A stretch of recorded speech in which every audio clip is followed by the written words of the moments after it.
Oh, hello there. Come on in, my curious stargazers. It's a cold one tonight, isn't it? I'll brew us a cup of frosted peppermint tea with a spoonful of winter honey. Cool on the breath, warm in the chest. The kind of tea you sip while wrapped in a blanket, listening to the world outside settle into stillness.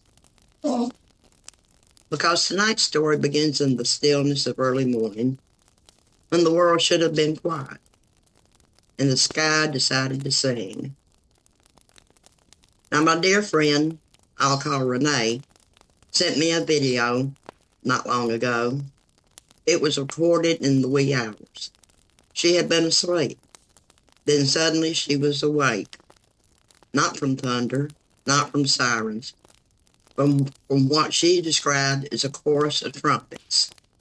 Not one note, not a car horn, but layered, long, haunting. The sound lasted over a full minute.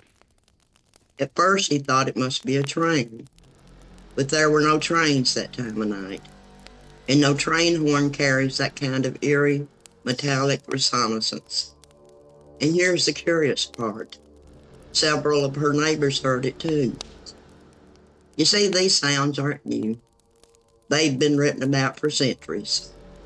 Back in 1804, Lewis and Clark described hearing booming like the cannon of an enemy near Great Falls. No storm, no settlement nearby. In ancient Rome, historian Livy wrote of great noises in the sky like blaring horns. Chinese texts describe heavenly drums. Indigenous tribes spoke of sky voices. Across continents, cultures, separated by oceans, all describe something similar, deep and booming, trumpet-like sounds from a clear sky. In parts of Canada, near the Bay of Fundy, locals call them lake guns. In New York, Seneca, and Cayuga Lakes, they were known as mysterious cannon reports echoing across still water. And even today, reports surface from Japan, from Italy, from Ireland, from Indonesia, always the same description. Thunder without clouds, artillery without smoke, trumpets without musicians. Now, Renee lives up in central Pennsylvania, where winter has gripped tight, temperatures in the low 30s for days. When cold air settles and layers stack just right, sound behaves strangely. Scientists call it atmospheric ducting. Sound waves can bend, travel farther, carrying waves that make their source impossible to trace.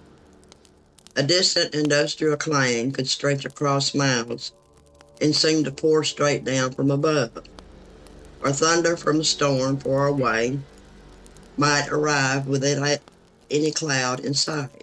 But still, that explanation does not settle every account.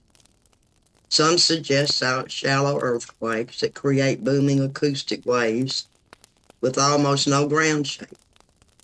Others speak of gas pockets beneath lakes suddenly bedding, meteoric sonic booms, cliffs collapsing, avalanches echoing, and yes, there are those who believe about solar plasma interacting with the Earth's magnetic field, or something else entirely. But we must tread carefully between wonder and wild imagination. Not every unexplained sound is extraterrestrial. Not every echo is a message from beyond. Now here's the truth, sugar. The reason Sky Trumpets disturb us isn't just the noise, it's the direction. We're used to danger coming from the ground, from over the horizon, from somewhere we can see. But when the sky itself seems to vibrate, it unsettles something ancient inside us. Humans have always looked upward for meaning, for signs, for warnings. So when the heavens sound like brass instruments in the night, our hearts listen closely. Science will continue to investigate weather patterns, atmospheric inversion layers, low-frequency acoustics, And perhaps one day there will be a tidy explanation for every report. But even if there is, that first moment when you sit up in bed at 3 a.m., listening to a metallic chorus drifting across a frozen sky, that moment remains powerful and deeply human. Here's what I believe, my sweet night listeners. The Sky Trumpets remind us of two things. First, the world is more complex than we often assume. Second, it's okay not to have every answer immediately. Curiosity is not fear. Wonder is not weakness. We can investigate without panicking. We can question without surrendering to superstition. And sometimes the unknown simply invites us to look deeper. Now finish your tea, dear. Listen to the quiet around you. And if one night you hear a strange echoing horn drifting through the darkness, don't rush to fear. Pause, breathe, observe. Because the world still holds mysteries, and not all of them mean harm. Now I'll be here next week, my little sky watchers. Another warm cup, another whisper from the edge of understanding. Sleep softly now, and keep your ears open.